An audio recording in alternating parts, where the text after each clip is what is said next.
आज गुरुवार दिनांक 1 मे म्हणजेच महाराष्ट्र दिनाच्या निमित्ताने राज्याचे रोजगार हमी, फलोत्पादन आणि खार भूमी विकास खात्याचे कॅबिनेट मंत्री भरत गोगावले यांच्या हस्ते महाड विभागीय शासकीय ध्वजवंदन करण्यात आले।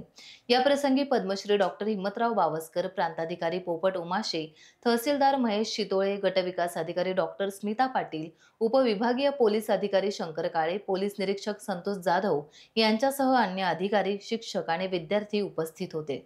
संपूर्ण महाराष्ट्रावर हा महाराष्ट्राचा स्थापना दिन मोठ्या जल्लोषामध्ये सुरू आहे। आपल्याला सगळ्यांना कल्पना आहे आजच्या टायमिंगप्रमाणे संपूर्ण महाराष्ट्रामध्ये हा कार्यक्रम सुरू आहे।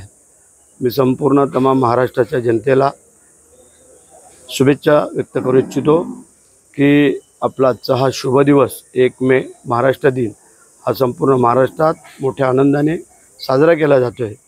त्याबद्दल संपूर्ण जनतेला, शासकीय अधिकारी, कर्मचारी सगळ्यांनाच, राज्यकर्त्यांना माझ्या शुभेच्छा राहतील। टाइम्स डिजिटलला लाईक करा, सबस्क्राइब करा, शेअर करा आणि बेल आयकॉन दाबायला विसरू नका। पाहत रहा टाइम्स डिजिटल।